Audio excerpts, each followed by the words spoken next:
Hello. So in this video, we're going to be talking about how to benchmark, or what even is benchmarking. Are you doing benchmarking? What is the actual reason for benchmarking in the first place? And we're going to cover all that in this video. And I'm going to try to simplify it as much as possible to make it easily digestible, because this is sort of the very simple and very complex part of media buying. I would say this is sort of the language of media buying in the first place. And we've only really been able to speak this language accurately pretty much ever since we've been able to write stuff down and look at months. So you can benchmark from all the way back in caveman days all the way up to now. But the biggest thing with that when it comes to marketing is we've been given all these tools, and so the job has become harder. However, the impact on results have become actually greater and a lot easier to hit, right? So anyways, the first thing is, what is benchmarking? So to break it down super simple, is you're picking a point to compare to another point, right? So think of it as a date range before and after. You're trying to see what happened after you did something. So it's sort of a controlled test is the way that I like to look at it when it comes to media buying. Now, nothing is fully controlled test in media buying, because there's seasonality, there's economic changes, there's ads that maybe aren't performing now because they've already hit the audience. Now, obviously that's changed a little bit with Andromeda. There's different types of offers that competitors are running. I mean, I could just add on more and more and more and more and more things. And so the reason why we like to have benchmarks is because it gives us a good picture as to what's going on in the business. And you could benchmark all types of things. We'll get into that later. So anyways, shorter time ranges on the benchmark test or benchmarking comparison is going to be more volatile. So think of it as you compare today to yesterday. Volatility is going to be insane. Think of it like the stock market, where you don't want to just look at it and say, oh, S&P 500 is down today, I don't want to invest in that because it looks terrible. You're going to look at obviously longer date ranges. And with longer date ranges or longer time ranges, they offer less volatility but more impact, right? And what I mean by impact is that you're waiting to see the results over a longer period of time to gather more accurate data. But if that is pushing the account in the wrong direction, you're obviously suffering the consequences of pushing ad spend towards something that is not working, to find out it's not working in the first place. And so we'll get into a little bit about leading indicators, but that is the general summary of benchmarking. And like I said, you can benchmark anything and everything. Time is sort of the parameter that you have to understand with the business. Every single business is different. I have businesses that, will sell products within like 2 days, right? Like we'll make a change and then we see the effects within 2 days. And it's like, oh my God, that's so easy. We can like cycle that. And obviously there's like weekends that may throw things off. But in essence, during the week, we found it to be pretty tightly knit businesses that are saying, okay, I can get conversions within a couple days based on a change. But then you have other businesses that take like 2 to 3 weeks. And some people argue that when it comes to your outbound that you're sending out to people, right, you're reaching new people with ads, different people are going to have different habits. So, right, so your overall benchmark timeframes might change a little bit, but we're looking at an average, right? That's our goal. And so what does benchmarking do in the first place, right? Why do we want to benchmark? What's the purpose of it? And it allows us to focus on the trends. So it allows us to kind of take all that chaos and simplify it together by having a higher volume of data. And we can see exactly what's going on for early indicators in that process, right? So it will essentially cause less noise by allowing us to look at, okay, I did this, what happened inside of the account? Did my click-through rate go up? Did it go down? Did my click volume go up or not? Did my CPM go up or not? Did my ROAS go up or not? Did my overall P&L change? All these things can be looked through and seen, okay, looking for correlations. And this is literally media buying in a nutshell, is you're looking for those correlations. So if you're good at pattern recognition and you're creative and you're okay at data, this will be very easy.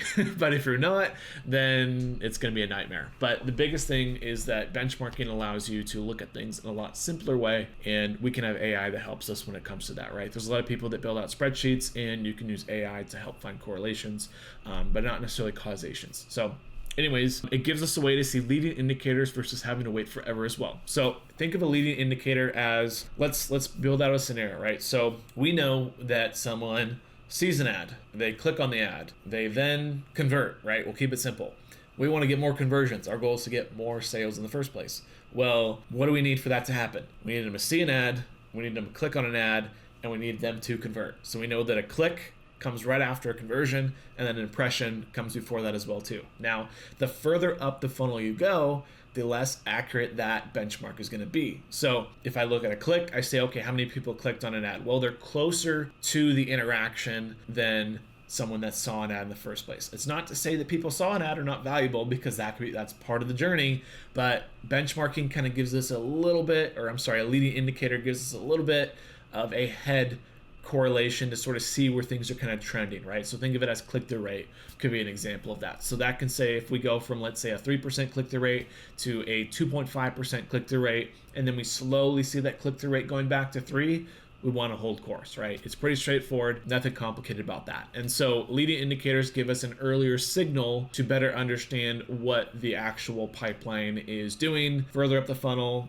because then we can shorten the time that we need to sort of see that early part of the funnel. Now, obviously, the more impressions you get doesn't necessarily mean the more sales you get. If you don't believe me, you can just run a traffic campaign and you'll find out real quick that will not get you sales in terms of quality traffic, but it will give you more impressions. So we have to make sure that we're still building out that full funnel, but it's just, like I said, part of the story. So as you get better at media buying, you'll be better at understanding these leading indicators and looking for success earlier on to then justify your tests in the first place.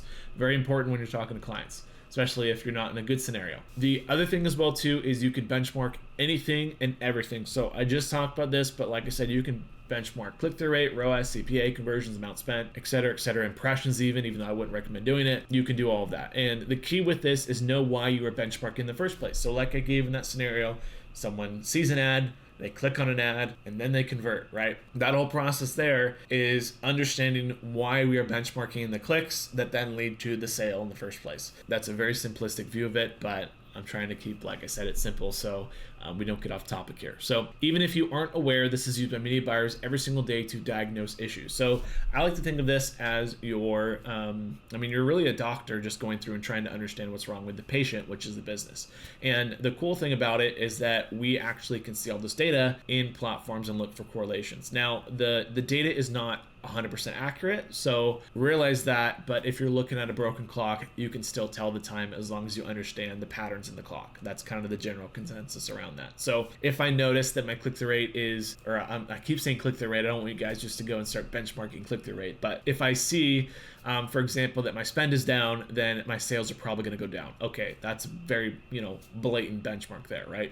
And so what that means is that we can use that to better predict exactly what's going on in the business and understand and diagnose the issues in the first place, right? Spend goes down, probably correlated to why revenue went down. Okay, media buying spend got cut in half, revenue got cut in half. Okay, there's a correlation there, not rocket science kind of thing. That's obviously a very easy example, but that is pretty much in essence what you were doing in the first place. So this is a topic that now is getting to a little bit more of the advanced part of this video. So why a bad ROAS can be good in the first place. So ROAS or POAS, same exact thing, just with net profit, but it's actually not your net profit. ROAS is just what can be tracked in the first place. So if you haven't seen my video previously on this, I talk about why ROAS is not necessarily the truth and why media buying is essentially hijacked by a false KPI. It doesn't actually drive real results for the business. Now, I'm not saying that having a really high ROAS is bad. I'm just saying that you always want to question what the ad platforms say, because they don't have all the data that they want to share with you, and they're also trying to make themselves look as good as possible. And this is seen all the time with trends. Performance Max is the perfect case of that, where they're trying to simplify media buying and trying to make it look like, oh, I just put this target and I let it rip. And the reality is that doesn't work for these medium to large size businesses. It might work for really small businesses, but not when you get into the game of having multiple channels. So ROAS is very, very, very faulty. It does not give you the actual results. It gives you just an indicator of results. Like I said, tracked results don't equal results or impact, right? So we'll get into an example in just a little bit with ROAS that I just, it just used to explain the point. And then another point as well here is a low percentage of people don't even click on an ad in the first place, right? So if my click-through rate is 3%, 97% of those people, or things, whatever you want to call it, times they viewed or whatever, 97% of those are not tracked. And the platforms try to track them by having view attribution, but we all know that view attribution is a nightmare and completely inaccurate when it comes to how they attribute, because it doesn't really go off of data. It goes off of assumed correlations. And we don't want to go off of assumed correlations. We want to look at raw data as much as possible. And so what this means is that I could be getting a 1x ROAS, but then the reality is that 1x ROAS could be driving like an 800% ROAS for my actual business, right? So we don't necessarily want to trust the platform. We just want to benchmark the platform. We'll get into that in just a moment here. So when it comes to that, just keep that in mind, that benchmarking is just to draw correlations. Now let's get into a specific example, our simple benchmark scenario. So I'm going to go over to my Miro board here. Okay, so let's say that we are running two different channels to keep it simple. We're running Google ads and we're running meta ads for our business. If you don't know what NCAC is, I would highly recommend looking that up, but it is cost to acquire a new customer. NCAC, MER, LTV, overall understanding your churn rate, figuring out what your buying cycle is. Those things are very, very important. NMER or AMER is also another important metric as well too. So anyways, looking at this scenario here, we're going to keep it simple. 20% of spend is on Google, and then 80% of spend is on Facebook or Meta. Total NCAC is $100. So for the full business, we're paying $100 to acquire a new customer. I'm not looking at Google ads for that. I'm not looking at Meta for that. I'm looking at the entire business. I'm paying $100 for a new customer. In the platform, it says we have a 500% ROAS on Google and a 100% ROAS on Meta. Oh my gosh, Google's at a 5x. Oh my God, Meta's at a 1x. We're at 80% spend and we're at 20% spend. What the heck? Let's increase the spend of Google ads because it looks better and the ROAS looks good. Jumps to 40% spend. Oh my God, we doubled it. We're still at a 5x. We're killing it. Oh my gosh. Overall, we look at Meta, 60% spend. We're at 200% ROAS. Oh my God, we're absolutely doing amazing. But the reality is our NCAC increased to $150. This is what media buyers get wrong, is they look at ROAS and try to draw that correlation as the truth. But the reality is the truth is always your back-end business metrics. It's not ROAS, you're looking at overall NCAC. So what we can infer from this is that when we increase, and this is why benchmarking is the whole point of this is, to benchmark, but when we increase Google spend from 20% of the overall budget to 40% of the overall budget, NCAC went up. When we decrease Meta, NCAC went up. So we know there's a correlation to spend. 40 to 60 ratio does not work for the business. So we want to go back down here and say, okay, reduce spend back to 20%, increase spend back up to 80%. Let's scale these together. This is why it's so important to have the full picture as to what's going on inside of the main buying channels, because they communicate with one another and there's always correlations. Now, if you don't believe this scenario, we literally have hundreds of scenarios on literally this exact thing happening to so many businesses. You can check it out on the CProGrowth channel. We literally go, I'm not joking, like twice a week over case studies on this. This is a super common issue, and it can literally be seen by just this simple understanding of benchmarking the difference in spend and the difference in ROAS to see what is the actual driver of NCAC or your cost to acquire a new customer. We want the cost to acquire a new customer to be as low as possible because we want to pay the least amount for a new customer. Unless, you want to pay more, have fun, go for it, but I want to pay as little as possible for a new customer. And so taking this a step further for my more advanced people is you want to be looking at NMER if you have different types of AOVs, right? So if we're looking at a product that is $100 versus $50, oh my God, I can sell, $100 or $50 product all the time for $100 NCAC, but that doesn't actually drive as much revenue. I want to sell large products. So that might change your NCAC, but your NMER will stay obviously at a higher ratio if you're selling higher AOV products. You want to just sort of find the difference there. So with that knowledge, take that, try to understand the bigger picture as to what's going on in the business. Keep understanding just specifically the P&L side of the equation, because that is the first step in this entire process. Media buying is the second, and if businesses can't provide you that, then, well, I'm sorry, that business is going to fail and I'm going to take the market share. So anyways, I'll see you guys in the next video, and yeah, I'll be here.